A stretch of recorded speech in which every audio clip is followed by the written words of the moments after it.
জাতীয় সংসদ নির্বাচনকে সামনে রেখে কুমিল্লা-৪ আসনে বিএনপি মনোনীত প্রার্থী মঞ্জুরুল আলম মুন্সীকে ঘিরে আইনি জটিলতা আরও স্পষ্ট হয়ে উঠেছে।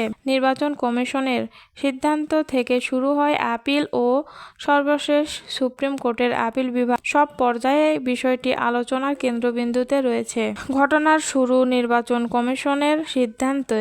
কুমিল্লা-৪ আসনে বিএনপি মনোনীত প্রার্থী মঞ্জুরুল আলম মুন্সীর মনোনয়ন বাতিল করে নির্বাচন কমিশন। কমিশনের মতে, মনোনয়নপত্রে দেওয়া তথ্য ঘাটতি এবং আইনগত অসঙ্গতির কারণে এই সিদ্ধান্ত নেওয়া হয়। নির্বাচন কমিশনের এই সিদ্ধান্তকে চ্যালেঞ্জ জানিয়ে মঞ্জুরুল আলম মুন্সী হাইকোর্টে রিট আবেদন করেন। রিটে তিনি দাবি করেন তার মনোনয়ন বাতিলের সিদ্ধান্ত আইন বিরোধী এবং অযৌক্তিক। তবে শুনানির শেষে হাইকোর্ট তার রিট আবেদন খারিজ করেন, ফলে নির্বাচন কমিশনারের সিদ্ধান্ত বহাল থাকে। হাইকোর্টের আদেশের বিরুদ্ধে পরে সুপ্রিম কোর্টের আপিল বিভাগে যান মঞ্জুরুল আলম মুন্সী। তার পক্ষে আইনজীবী সাইফুল আলম মামুন আপিল আবেদন দাখিল করেন। এই আপিলের শুনানির দিন ধার্য ছিল সোমবার। তবে সোমবার দুপুরে মঞ্জুরুল আলম মুন্সী নিজেই আপিলের তারিখ পেছানোর আবেদন করেন। তার আবেদনের প্রেক্ষিতে সুপ্রিম কোর্টের আপিল বিভাগ আগামী 28 জানুয়ারি পরবর্তী দিন ধার্য করেন।